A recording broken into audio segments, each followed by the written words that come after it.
Simon Brown sat at his office desk, his arms cradling his head. It felt as though the day would never end. He had devoted 20 years of his life to his beloved profession. Being a surgeon was his life's calling. From his teen years he dreamed of saving lives. So without hesitation, he chose to attend medical school after graduating from high school. The entrance exams were not challenging for Simon, as he was a good student and excelled in natural sciences. Studying at the medical school was fascinating.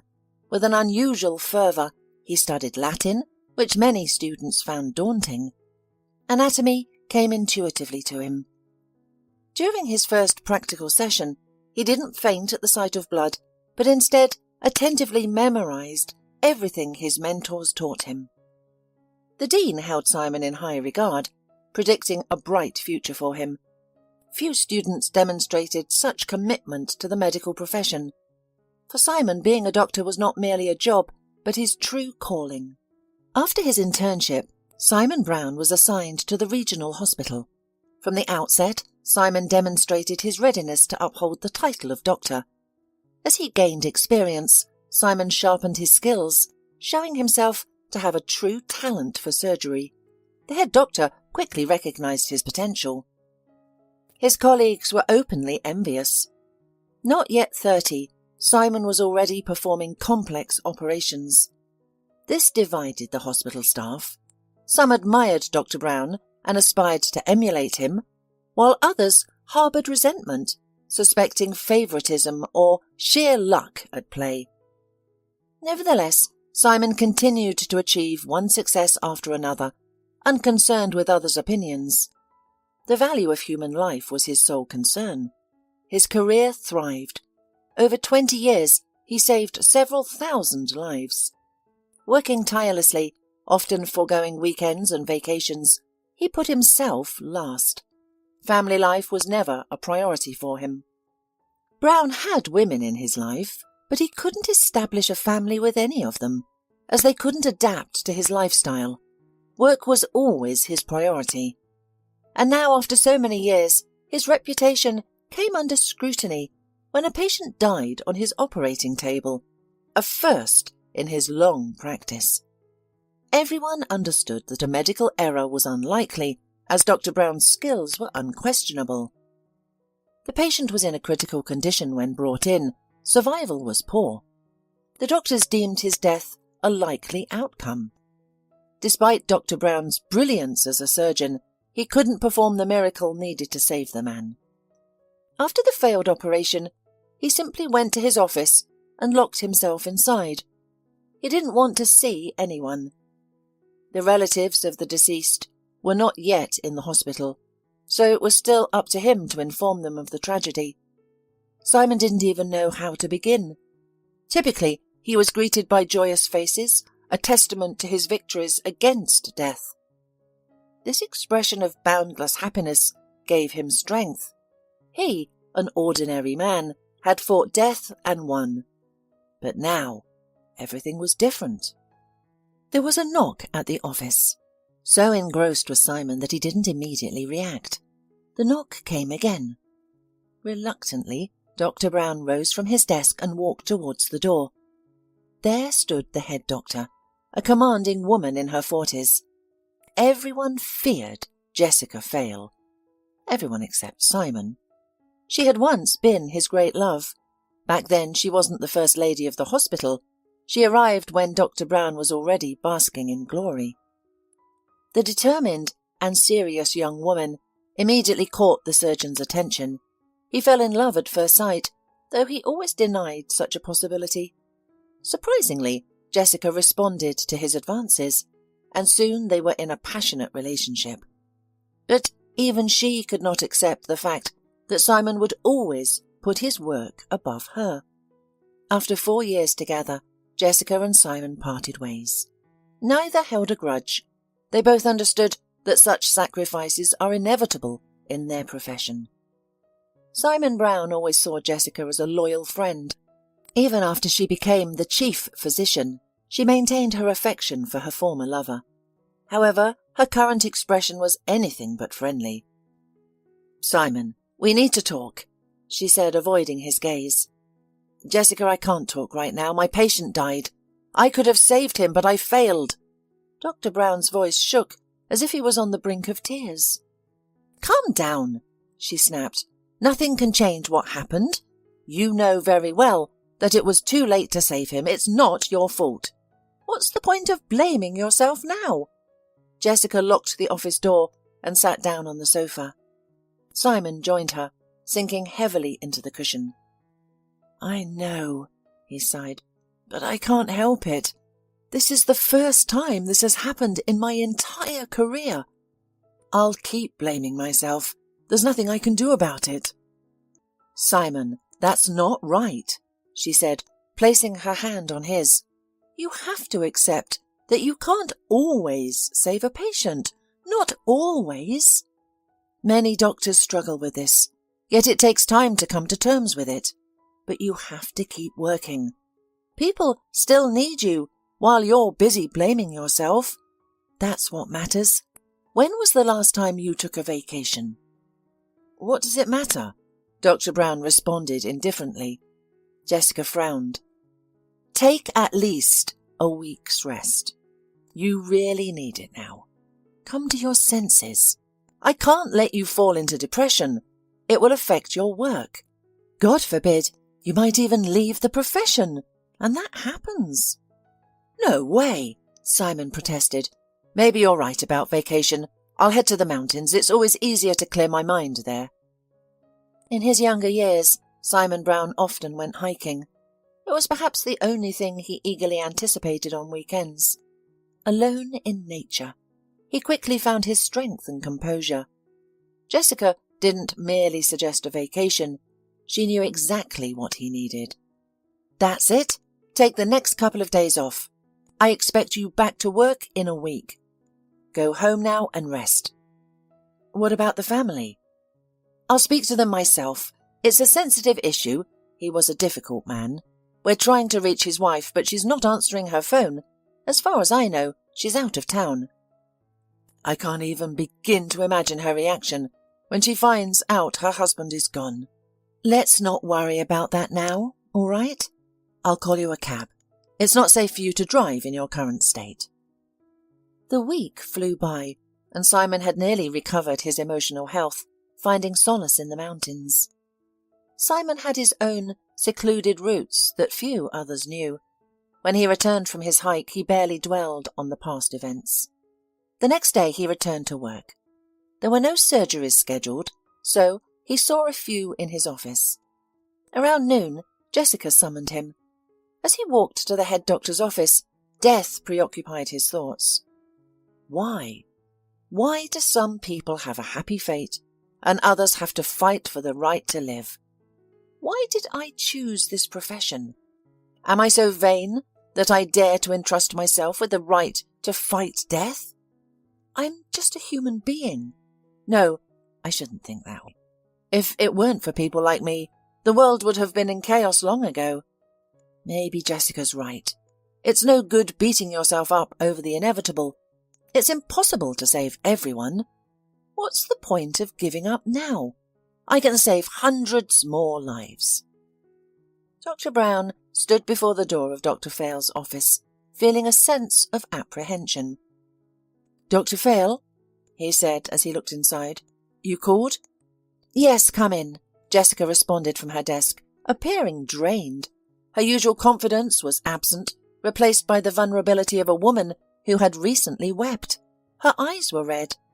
"What's wrong?" he asked, worried. "Simon," the woman sighed. "I had a very heavy conversation this morning. Mrs. Noboa came to visit." The surname Noboa cut through Simon's hearing. "Has she just arrived today?" he wondered. "He passed away a week ago." "She was out of the country. I had to listen to a lot of things." "Why didn't you call me?" "I wanted to speak with her first myself, to gauge her reaction to her husband's death. But this woman, she's demanding that I fire you." "Why on earth would she do that?" Simon was indignant. "You yourself said that I am not at fault in what happened." We all realise that, Simon. But what? I want to talk to her. How can I find her? It doesn't make sense. You see, Mr. Noboa was not an ordinary man. His wife would do anything to ruin your career. I've explained everything to her, but the woman is adamant. She's convinced he could have been saved. You know, it's very difficult to prove otherwise in these situations. There was no medical error. I did everything I could. This man's case was neglected.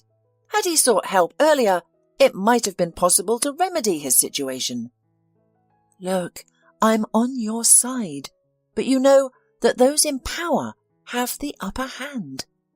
This woman has connections in the Ministry of Health. She's determined to see this through. If I don't let you go now, we'll all be in trouble, including me. I can't take that risk. You understand that?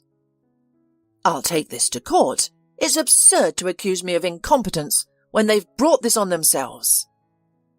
That's your right. But for now, I'm sorry, but I have to give in to her. I have no other option. Simon, try to understand my position. I thought you were stronger. Simon grimaced. What does it matter if she has connections? We have the truth on our side. Unfortunately, we live in a bureaucratic world. Whoever gets to the lawyers first is considered right. What's the issue then? Why don't I hire a lawyer right now? Listen, Simon, from my experience, there's not much chance of that working out. You have the right to sue for wrongful termination. I'll be happy to take you back. But the thing to do now is... I don't want any trouble. To hell with all of you. Do whatever you want. Am I free? Yes, Jessica replied, her gaze blunting. You can go now. Don't come to work from tomorrow. I'm sorry. I hope everything works out. Simon stormed out of her office, slamming the door. What audacity! He seethed. I've devoted so many years to this case just for some arrogant woman to disregard all my efforts. Of course I'm going to court. I don't care who she's connected to. I'm sure it's not my fault. The worst part is that because of one inevitable death, hundreds more that could have been avoided may occur. Simon didn't even bother to gather his belongings. He simply left his office without a word to anyone. The news of their lead surgeon's dismissal was bound to cause a huge outcry.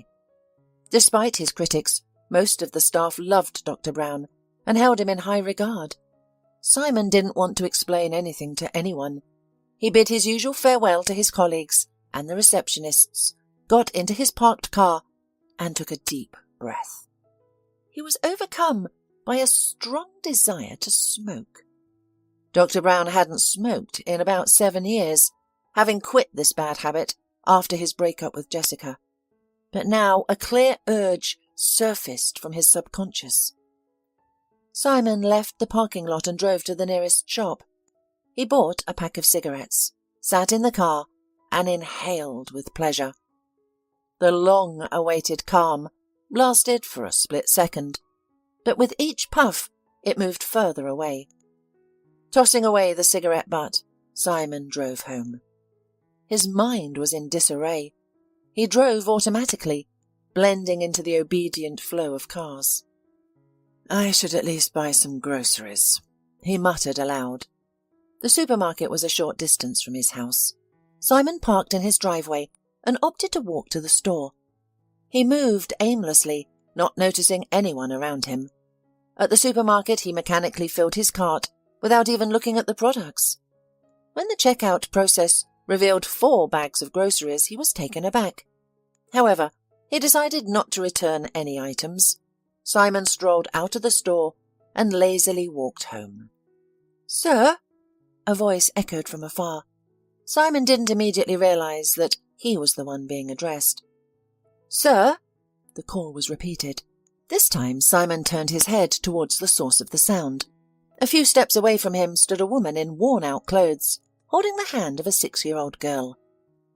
"I apologize for the disturbance," she began. "What can I do for you?" Simon responded. The heavy bags dug into his palms. All he wanted now was to get home and rid himself of this load.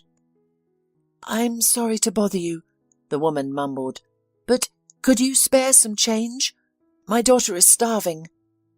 To emphasize her words, the girl whimpered. Her thin body and the shadows under her eyes were clear signs of malnutrition.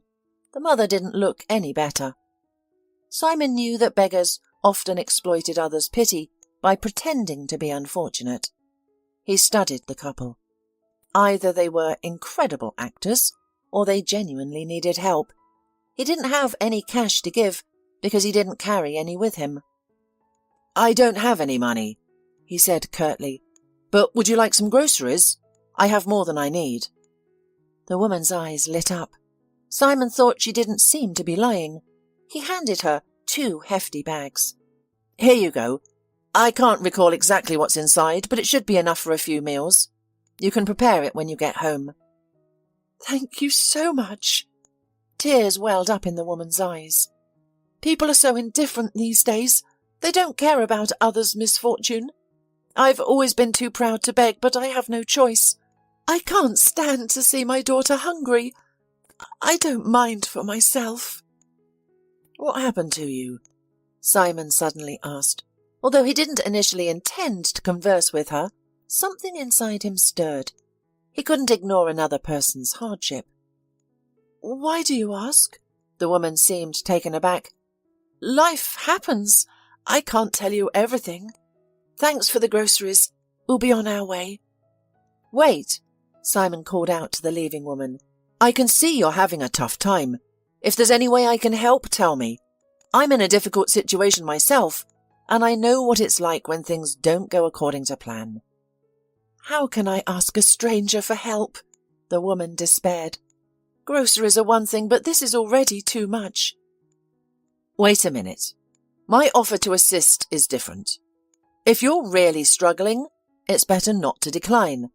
I might be able to solve your problem."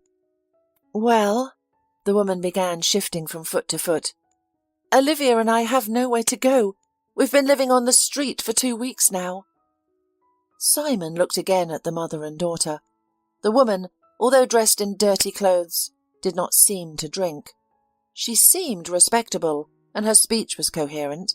She didn't appear to be drunk. The girl was quiet, scared, with wide eyes. "Okay," Simon looked around. "Let's do this. I live next door, just a few steps away. I have a spare room. We'll come right over. You can tell me everything. You can stay with me for a while until you decide." "What do you mean?" The woman rounded her eyes, puzzled by the proposal.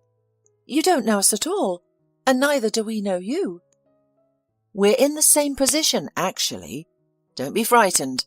There's a concierge in the building who won't stay silent if anything happens. Don't be afraid, please. I just can't leave you and your daughter outside. You probably haven't had hot food for days, have you?" "I don't know." The woman was still confused. "You can eat, wash up, get your clothes in order. You can leave later if you'd like, but at least my conscience will be clear." "All right." The woman hesitated, but eventually agreed. "My name is Paige, by the way, and my daughter's name is Olivia." "Simon Brown." The man introduced himself. "You can just call me Simon." Simon was busy in the kitchen, while Paige and her daughter cleaned up themselves in the bathroom. "I wonder what Mum would say if she stopped by to see me," Simon thought. "Would she scold me for being over-sentimental? No, I think she would be worried. She wouldn't ignore strangers distressed." By the time Simon's guests appeared in the kitchen, the man had already prepared the roast. Paige and her daughter had changed into his T-shirts and sports tights that Simon had provided. Simon was surprised to see how the clothes transformed them. Paige looked much younger than he had initially thought, a woman around 30 years old with long blonde hair and large grey eyes. Her daughter was a miniature version of her. The only indication of their hardship was their thinness, a sign that they hadn't eaten properly in a while. Without hesitation, Simon invited them to the table. "Well," he said, slightly embarrassed, "enjoy your meal. I hope my cooking doesn't disappoint you. I've prepared a roast. Just remember to eat slowly to avoid a stomachache." Paige and her daughter Olivia began eating. Olivia was initially shy, but reassured by her mother, she started eating. After dinner, Simon served tea, and Paige gradually became more comfortable, even showing a hint of a blush on her cheeks. "Olivia," Simon said to the girl, "maybe you want to watch cartoons?"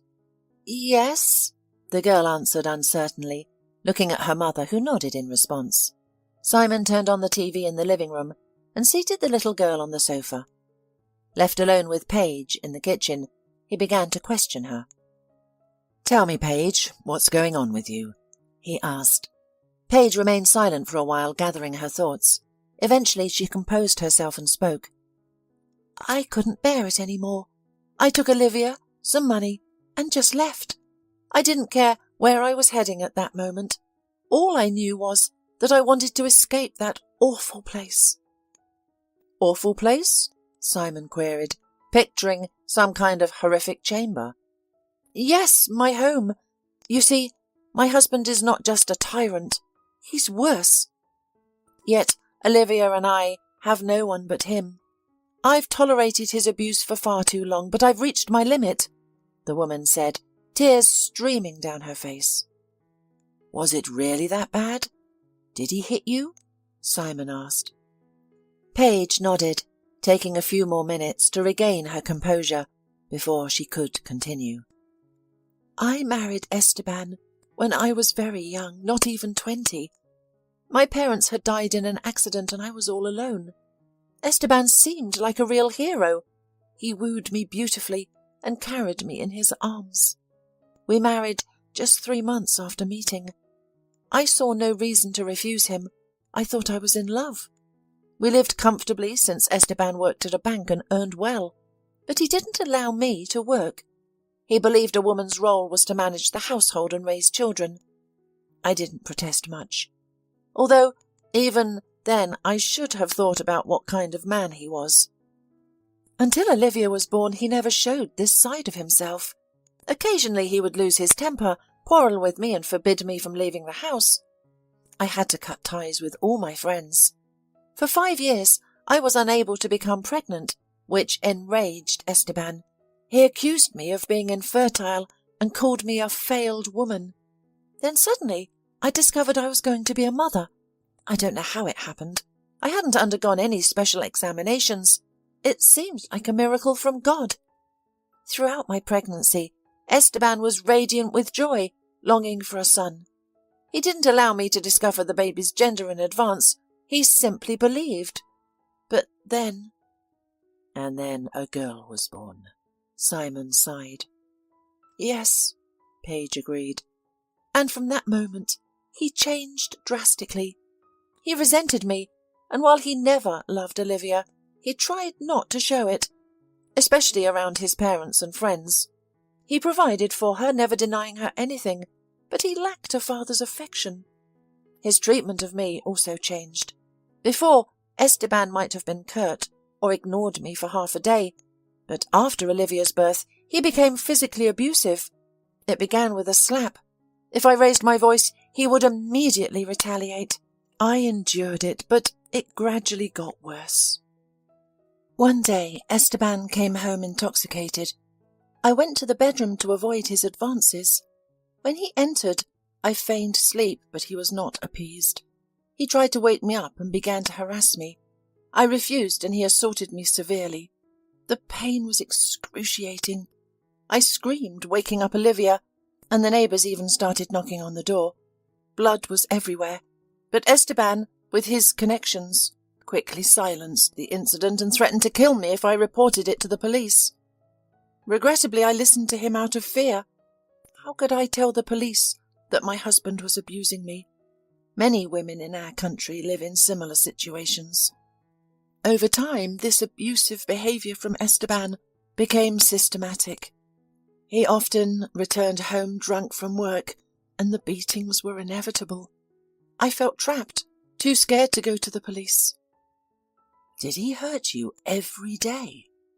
No, not every day. When he returned sober, he acted as if nothing had happened, even showed me some affection and took me to various places. He hurt so the marks could be hidden. He knew that visible signs of abuse would attract unwanted attention. His parents and friends often visited. And his parents, weren't they aware? When I confided in my mother-in-law, she laughed. She asked me not to speak ill of her son, and when I showed her my bruises, she accused me of being unfaithful and trying to play the victim. But I've only ever been with Esteban. My father-in-law, he felt sorry for me, but said a wife must endure. Can you believe that? Paige sobbed. Remembering it clearly pained her. For almost 6 years I lived in torment. Esteban's abuse escalated. When our daughter Olivia was taken to her grandparents, he kept me captive all weekend. I won't provide all the details. It was relentless. The last incident was the worst. I required medical attention, but he wouldn't let me leave. When he saw me bleeding, he finally called an ambulance. I was experiencing a miscarriage. I pleaded with the doctor not to inform my husband. Seeing my bruises and scrapes, the doctor encouraged me to report to the police, but I insisted that I'd fallen from a stepladder. We were renovating a room at home, so it seemed plausible. The doctor was doubtful, but he couldn't intervene without my agreement. He did agree not to reveal my miscarriage to Esteban. I was sure that if Esteban found out, it would have been the end of me, no matter his guilt. When I was discharged from the hospital, he was at home, not even bothering to meet me. My biggest worry was for Olivia, but thank goodness she was with her grandparents. Then, something unexpected happened. I hesitate to call it a miracle. Esteban had a business trip. This was rare, as he seldom attended conferences or seminars. The trip was for 2 weeks, and I realized it was my opportunity. I had to escape. The constant fear and pain had become unbearable. But where could I go? He only gave me money for groceries. I'd managed to save a little, but it was too little. As soon as he left, I packed. Telling anyone was too risky. I had no family or friends. I asked my father-in-law for money, supposedly for Olivia's necessities. I think he understood. He was the only one who attempted to assist me. He had spent his life under his wife's control, terrified to oppose her, but I couldn't judge him. I was in the same situation. So, what was the next? Where did you go? Well, I didn't really go anywhere. I rented a cheap room in a different neighbourhood, far from our old apartment. I considered finding a job, but with Olivia in my arms, I couldn't get her anywhere. I was unable to afford daycare or a nanny. In 3 months, I had exhausted my savings. If I were alone, I might have survived. I did have a small part-time job mopping floors in the evenings. Simon glanced at the frail woman. It was clear that she was unaccustomed to hard labour. He assumed the decision to take such a low-paying job must have been difficult for her. I have no education or experience. Where else could I go? I was terrified Esteban would find us. I used to study before marriage, but stopped when my parents passed away. Esteban didn't allow me to continue. I was stuck at home. Now, at 31, I'm living in constant fear with a baby in my arms. I understand your fear and circumstances. We can find a solution, I assured her. But how did you end up on the streets? How long has this been going on? We lived in a room for 3 months. When our money depleted, I persuaded the landlady to lend us some. But she eventually lost patience and we ended up on the streets. I tried to go to a rehab centre, but feared Esteban would discover us. We've been wandering since. I had to quit my job because there was no way to care for Olivia. Eventually I was forced to beg. I felt it was the end, but I clung to the hope of a miracle. And then it happened. Paige tried to smile, but broke down in tears. Simon wrapped his arm around her shoulders, comforting her. Paige, I can't promise anything, but I may be able to help. You can stay with me for now. Once you settle in, I can connect you with a friend who runs a private clinic. You could start working there as an administrator. It's not much, but it's a start, and we can figure the rest out together. Really? Paige's eyes were wide, with a mixture of joy and doubt. I'll do all the housework. I don't want you to see me as a slacker. Calm down. No one's forcing you to do anything. And you'll have to divorce your husband because you have a small child. The courts will need to be involved. He'll take Olivia. Do you understand? He won't let her stay with me. I'm jobless and homeless. He has money, a home and influence. Don't worry. We can figure it out. I know a few influential people, including some good lawyers, even a judge and a couple of prosecutors. Do you work in law enforcement? No, far from it. I was a surgeon until today. What do you mean? Paige asked, surprised. I was laid off today. A patient died during surgery, and while it wasn't my fault, the patient's family thinks otherwise. He was a difficult case. I'm not sure what to do now, but I won't let it go. For now, I've had to concede to the head doctor. I'll file a lawsuit. It's all I can do. I need some time to clear my head. Simon and Paige sat in the kitchen for a while, talking. Afterwards, Paige went to bed. Olivia was already dozing off in front of the television. Paige gently picked up the girl and carried her into the bedroom. What are you saying? Simon's mother's voice was extremely agitated. How did they fire you? How dare they? They won't find a specialist like you easily. Mum, I don't want to discuss this over the phone. Then come over. You have spare time now and I need help. I'm redoing the flower bed and it's hard to dig alone. Will you come? Simon thought of Paige and Olivia. It was potentially risky to leave a stranger in his apartment. However, he couldn't refuse his mother. Okay, I'll be there tonight, in the evening. I need to finish up some things. I'll be waiting, Sonny. Just don't do anything rash. Mum, please. All right, see you later. Simon ended the call. He had just woken up. The conversation with his mother had finally woken him up. I have to go. I'll trust in Paige's decency. I believe she is not the type to repay kindness with cruelty. Simon stepped into the kitchen and was surprised to see Paige already busy with household chores. She had managed to clean up and prepare breakfast, with a cup of coffee already steaming on the table. I heard that you woke up and decided to make a cup of coffee quickly. I hope you don't mind me taking charge of your kitchen, she asked. No, not at all, Simon smiled. Make yourself at home. Honestly, I didn't expect you to make breakfast. Why wouldn't I? I've been doing this for years, but this is the first time it's brought me pleasure. I hope you eat scrambled eggs. Simon looked at the table in astonishment. Paige had prepared more than just scrambled eggs. A large stack of cheesecakes was on the plate, something he hadn't seen since his childhood. Wow, cheesecakes! It's been ages since I last had them, just like the ones my dad used to make. When he left, I was still a kid and never saw them again. They were his speciality. After the divorce, my mum cut off all ties with my dad, and cheesecakes became a taboo, said Simon, as he eagerly devoured the food on his plate. I got the recipe from my father too.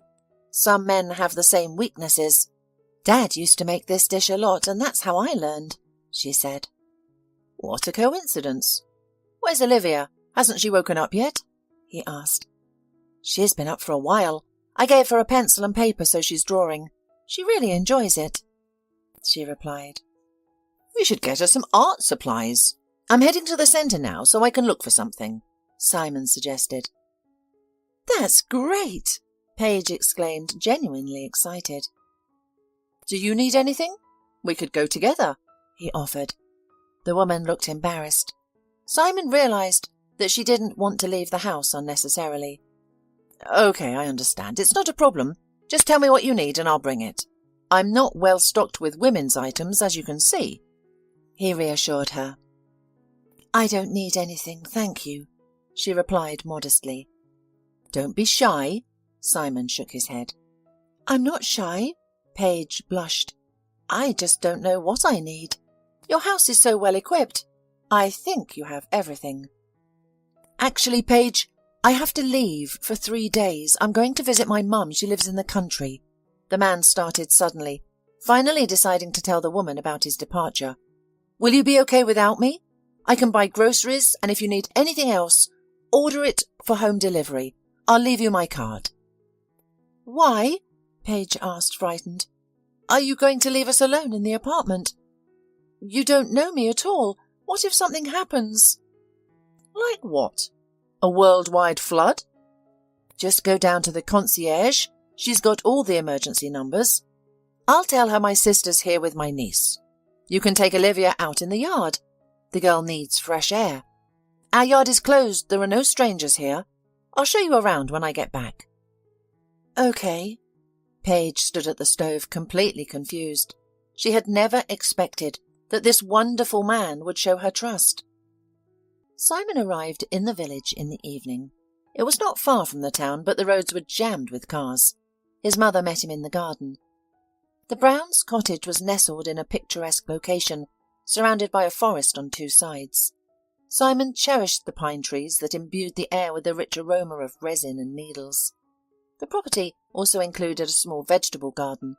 However, the pride of Michaela wasn't the vegetable beds, but the vibrant flower beds, abundant in hundreds of shades. The neighbours suspected that Michaela possessed some secret to her luxurious flower beds, yet she insisted that love was her only fertilizer. Simon admired his mother, a woman who had gracefully crossed her 7th decade. Her age did not hamper her from maintaining an active lifestyle and looking great. After his father left, she single-handedly raised a 7-year-old Simon, juggling household chores, work and self-care. Although the responsibility was immense, she did not view it as a burden. Instead, physical labour was her refuge, helping her divert her thoughts from her former husband, Gilbert, whom she had loved deeply. One day, when little Simon had just started 1st grade, Gilbert came home from work and began packing. Michaela thought her husband was leaving for a business trip, but he took her hand, looked into her eyes, and confessed his love for another woman. Michaela felt as though the room was spinning, unable to comprehend what she was hearing. Gilbert spoke more, but his words didn't register. It wasn't until the door closed behind him that reality set in. At first, Michaela tried to win him back. She even found out where Gilbert was living now and saw the woman he was with.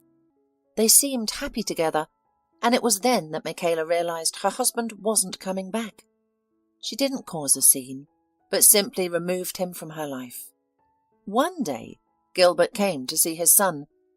Michaela told him everything she had thought about him and asked him not to visit again.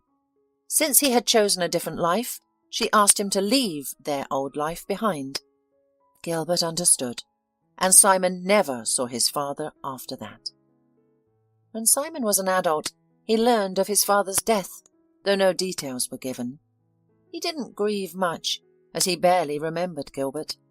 His mother had convinced him that Gilbert was not worthy of being called a father. "Simon!" Michaela exclaimed. "I'm so glad to see you. How are you? Come inside quickly. Tell me what's been happening." "Mum, I don't want to explain everything. Honestly, it's a bad situation. I'm going to sue," Simon told his mother, who listened in silence, occasionally shaking her head. "And Jessica, how could she let this happen? I just don't understand." "Mum, it's not your problem." "How could it not be my problem?" Michaela threw up her hands. "You're my son. I know how hard you've worked, and now your life's work is ruined." It's dishonourable." "What honour are you talking about? In this world it's all about money and connections. If that's the case, then I won't give up either. And I have these connections. I've helped more than one powerful man. I think a lot of them would be happy to help me." "That's right. You should rest now, then get back to work. I wish you'd sort out your personal life."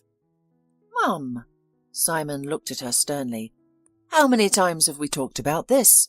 Family's not for me. Just because I'm jobless now doesn't mean I should consider it. It's temporary." "I just want grandchildren," his mother sighed. "I'm not getting any younger. Time is running out. I won't be able to babysit forever." "Don't be sad." Simon hugged his mother. "Grandchildren aren't everything in that life. Look at you. This year's flower beds are beyond praise. The neighbours are probably all envious. They're likely saying you've sold your soul again." "Oh, don't tell me. I want more. I want to work on that plot." The woman vaguely gestured. "Will you help me dig over there? And I just need to tear down the old barn. It's spoiling the view." "That's what I came for," laughed Simon.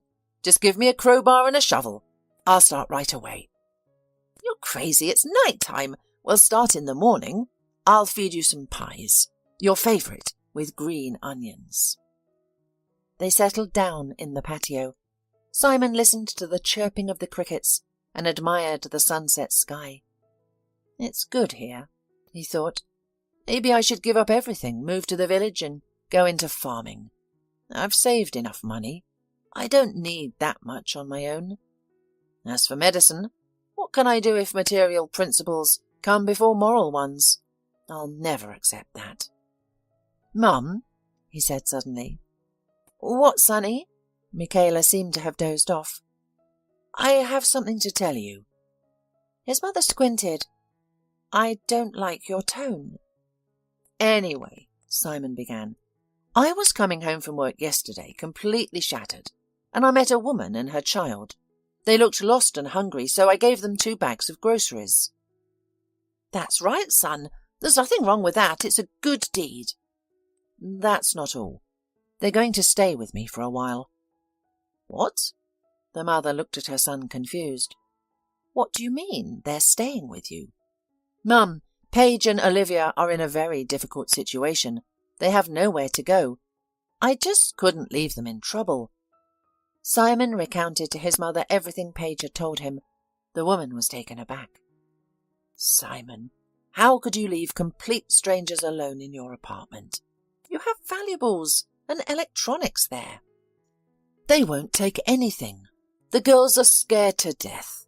All they need now is a warm corner. I want to help Paige get a job. I don't know why, but I trust her."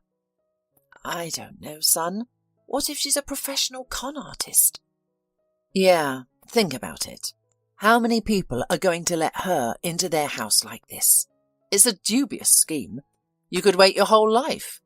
"No, she's telling the truth. You should have seen them. Olivia's almost transparent. A girl her age needs to eat well. If I can help them, it's my duty. I've spent my life saving people with my hands. Why can't I do it with my heart?" Michaela looked at her son for a long time. Doubt was evident in her eyes, but she was still proud to have raised such a man. "Trust, but verify," she finally said. "When you get back, try to find out something about this woman." 3 days passed quickly. Simon had completed all the necessary work at the summer house and was returning to the city. Michaela asked to accompany him, but he refused. He wanted to ensure that Paige met his expectations. "Mum, let me bring them here. Olivia will love it here. And Paige, she's not afraid of physical work. She'll help you with the chores." "Oh, son, I don't know." "Well, you've always been intelligent. I hope you're not mistaken this time. Bring them over. Let's see what kind of people they are." Simon was relieved that his mother had agreed. His mother was difficult to argue with, but regardless, she was a good person. After packing, he drove home. The journey was quick. Few people returned to the city on weekdays. Upon arriving at the house, The man studied the windows for quite some time.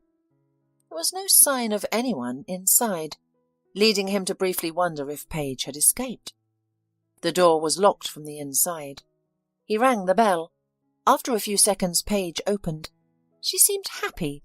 The look of fright was gone from her face. Her cheeks no longer seemed sunken. "Here I am," Simon announced as he stepped into the apartment. "How are you?" Olivia ran out to greet the man, stopping at the threshold to study him with her large, curious eyes. "Everything's fine," Paige replied with a smile. "We've been painting. Thank you so much for the paints. I've never seen Olivia so happy." "Really? Let's see your masterpieces then. I'll make some tea," said the man with a smile. "Let me handle that," Paige offered. "I've already prepared lunch, by the way." "Good," Simon exclaimed, sniffing the air appreciatively. "It smells delicious. I can't wait to eat." Olivia dashed off to her room and returned with a stack of drawings. As Paige set the table, the girl proudly showed Simon her artwork. To his surprise, Olivia's skills were quite advanced for a 6-year-old. "Paige, I think you should enroll your daughter in art school. She clearly has talent." "I'd love to, but—" Simon interrupted her. He turned to the young girl. "Olivia, do you want to learn to paint like true artists?" "Yes," she replied modestly. "Then I suggest you join an art school. It's a place where they teach you to draw. If you're interested, we can go and register tomorrow." Olivia looked at her mother, not saying a word. Her eyes sparkled, showing her interest in Simon's proposal. "But it must be very costly," Paige expressed her worry. "No more of that.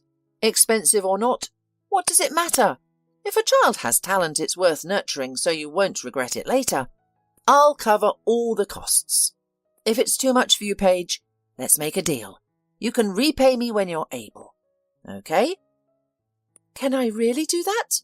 the woman asked in surprise. "Everything is possible. You see, I live alone and have surplus money. I can afford to spend it on useful things."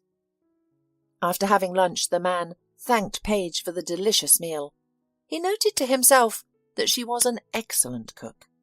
"I'm going to take a nap. I'm tired from the road, and I got up very early. If it suits you, we can go to my mum's summer house together soon. You'll like it there." "That probably wouldn't be very convenient," Paige replied, "especially since your mum is there."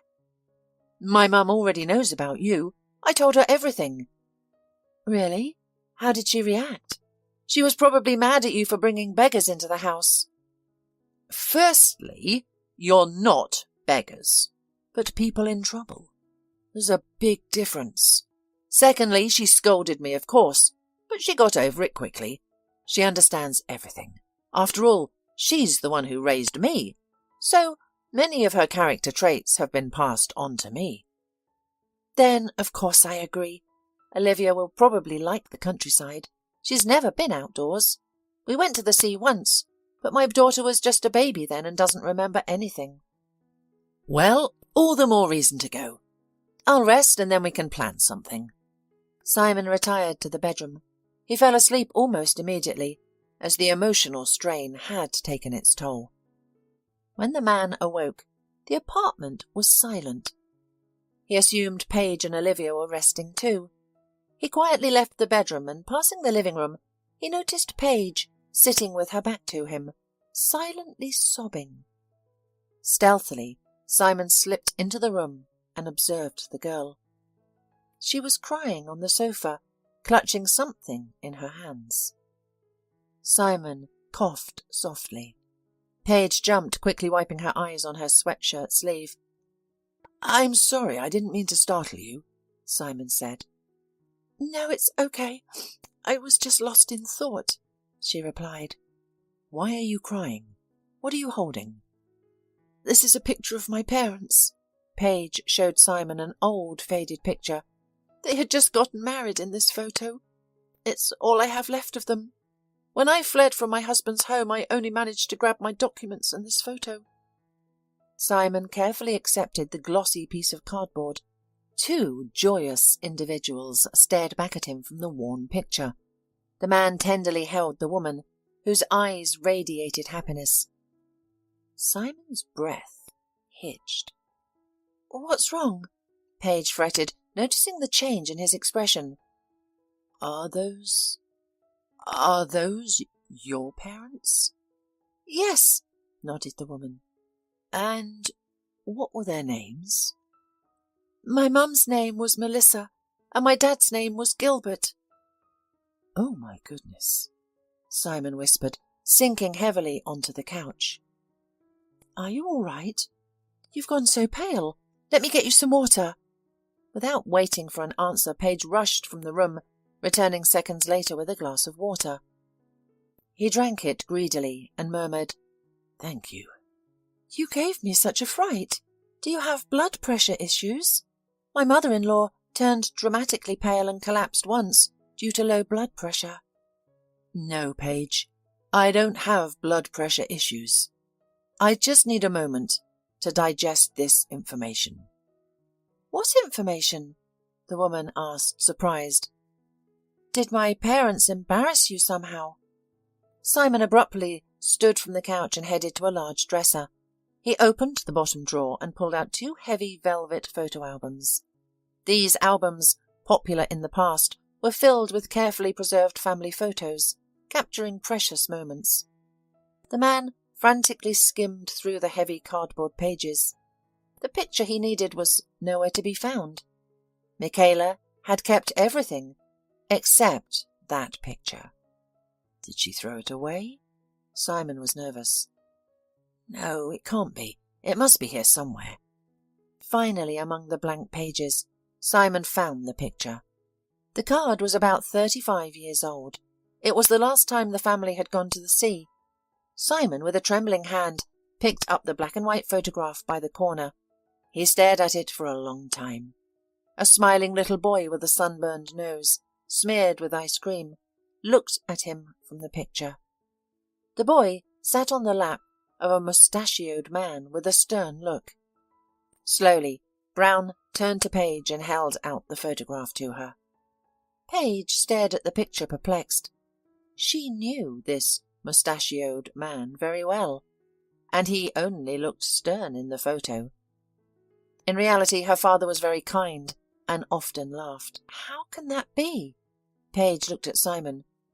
Where did you get a picture of my father? I don't understand. When was it taken? Almost 40 years ago. You weren't even born then, Simon sighed. My father's name was Gilbert too. No way! Paige jumped up from the couch, her body tense. It can't be. As you can see, it is. Simon's gaze drifted into the void. The man was struggling to organize his thoughts. It's just a coincidence. It's a common name, and in old pictures men often look alike. I realized it's the moustache. Paige. Simon stood up and took the woman's hands. You realize perfectly well that it's not the moustache. Both your father and my father are the same man. The woman's face reflected a whirlwind of emotions, too complex to describe. Overwhelmed, she broke down in tears. Simon held her close, gently stroking her blonde hair. The next day, he took Paige and Olivia to the summer house. The newly discovered siblings struggled to comprehend the situation. Neither had suspected the existence of a living relative. Struggling to find words, they both fell silent. I'll tell my mother myself, okay? I need to prepare her. Simon broke the silence. Of course, Paige nodded. I wouldn't dream of telling her outright. Olivia was still in the dark.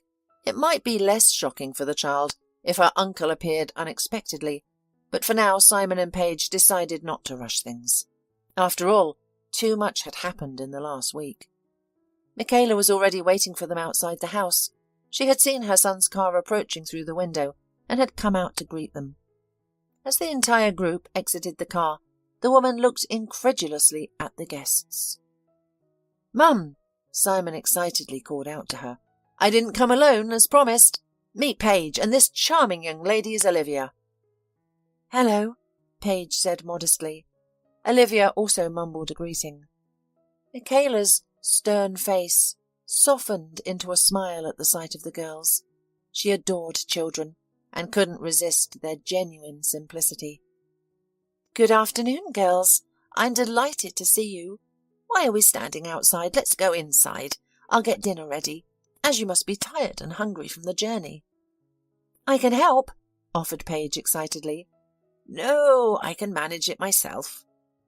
"Mum, it's impolite to refuse, especially since Paige is a fantastic cook. I was surprised myself, particularly with her breakfast cheesecakes." "Cheesecakes?" Mother responded with wariness. The mere mention of the dish seemed to stir up some unpleasant memories. "Yes," Simon replied with a smile. "You'd be surprised, but they're just like the ones my father used to make." Upon hearing that, Michaela grimaced. Even after so many years, she couldn't forgive her ex-husband for his betrayal. For her, there was nothing worse than such abandonment of the family. "Well, we're not making cheesecakes right now," the woman replied nonchalantly. "If you're so eager to help, please go to the kitchen, and you, Simon, show the girl the garden." "Well, Olivia," Brown winked at the little girl, "do you want to see the most beautiful flowers in the world?" "The prettiest?" The girl's eyes widened. "The prettiest there can be. Let's go." Together they walked into the garden. Olivia was filled with boundless delight. She dashed from one flower bed to another, breathing in the scent of the beautiful buds. "And there are also berries there," Simon said to the little girl. "Do you like berries? The raspberries are ripe." "I don't know," the girl shrugged uncertainly. "Don't tell me you've never eaten raspberries." "I have, but you've never tasted one like this." Simon walked over to the bushes, picking a handful of large red berries. He offered them to the little girl, who carefully took one berry and popped it into her mouth. Her eyes immediately lit up with delight. "Delicious! Can I have another one?" "Sure. Eat as many as you want. The entire garden is yours." Olivia laughed and ran towards the bushes. Her joy was so infectious that the man couldn't help but laugh. He settled down in a chaise longue and bathed his face in the sun. "Lunch is on the table," his mother called. Simon was startled out of his semi-slumber. Olivia was satiated with berries, her face smeared with red juice. "Oh, my God, look, you're all dirty. Let's hurry up and wash up, or Mum will get mad." Olivia obediently followed the man. He turned on the garden hose and she held up her hands, eagerly washing her face with the cool water. They both laughed. By the time they reached the kitchen, they were completely soaked. Michaela and Paige had already set the table. Boiled potatoes, sprinkled with green onions, were steaming, and next to them was a large dish piled high with appetizing fried chicken. "What a feast!" exclaimed Simon. "A true village celebration."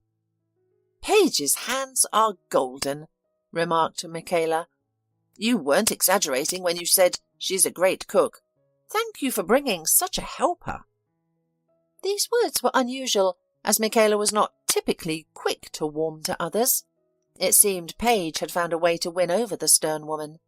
Simon was pleased, especially as he anticipated a serious conversation ahead. After lunch, when Olivia was carried into the house for a nap, and Michaela had shown Paige her flowers, everyone settled in the arbour. Paige, unused to the fresh air, began to doze. Simon accompanied her into the house and placed her next to the sleeping Olivia.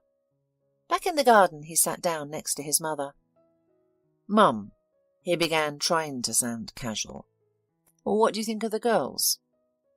"They are really nice girls," exclaimed Michaela. "Honestly, I didn't expect this. I thought you'd bring home some unsavoury character, but Paige is so respectable, and her daughter is delightful. She's quiet and fascinated by everything. It's clear she hasn't been spoiled. I wish you had a wife and child like them. I would consider her my own granddaughter." That's what I wanted to discuss, Simon replied. Simon? His mother looked at him in surprise. Do you mean to say that you've fallen in love with Paige? It's only been a week. I was only joking. I have, Mum, but not in the way you imagine. What do you mean? Michaela asked, looking puzzled. Can you love a young woman in any other way?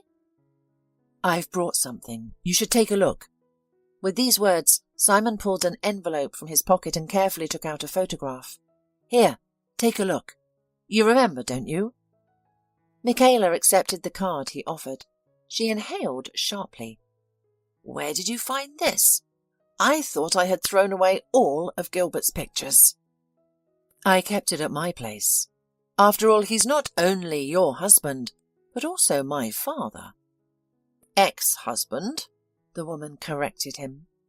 Yes, but not an ex-father, Simon countered. Mum, I know this conversation won't be particularly pleasant for you. Dad hurt you badly, and you've never been able to forgive him. But you must have found out how he lived. I can't believe your curiosity didn't override your pride. You're right, Simon. His mother sighed deeply. Despite everything, I have always loved your father. He hurt me deeply. I may have made a mistake by preventing your communication with him. He suffered greatly. I didn't even accept money from him, though I didn't live a very sweet life. Pride is to blame. I couldn't get rid of it. I know he found happiness with his Melissa. I had no choice but to accept it. What was the point of creating drama, threatening him, or tricking him into coming back? It wouldn't have brought us happiness.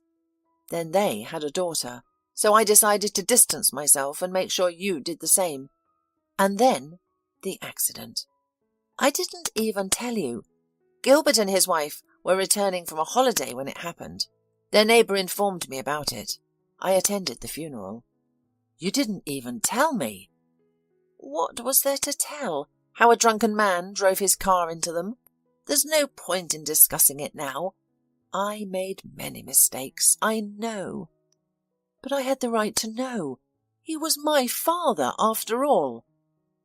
Gilbert died on the spot, continued Michaela, sighing. They tried to resuscitate Melissa, but it was unsuccessful.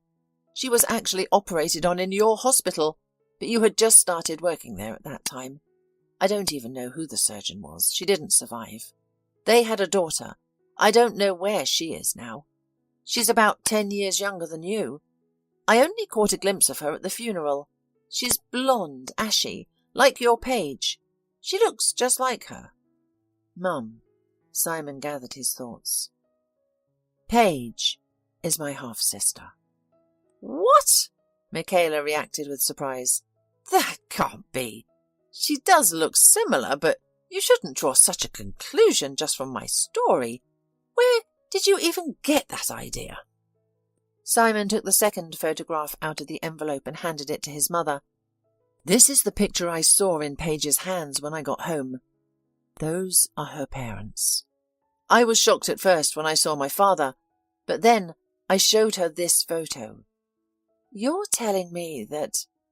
Yes, there's no doubt about it. Paige is my father's and his second wife's daughter. Therefore, she's my half-sister. But that's unbelievable. Do you realize how slim your chances of meeting were? Especially under the circumstances you described? There are no coincidences, Mum. Simon hugged her. Apparently, someone from above decided that the family should be together. They've suffered enough. Everything will be all right now. We must wake her up immediately. Olivia is like my granddaughter, isn't she? Granddaughter, Mum, just as you wanted. But there's no need to wake her up. We'll do it when it's time. Michaela hugged her son and looked through the windows of her old summer house, where mother and daughter were now peacefully sleeping. A blissful smile played on her face.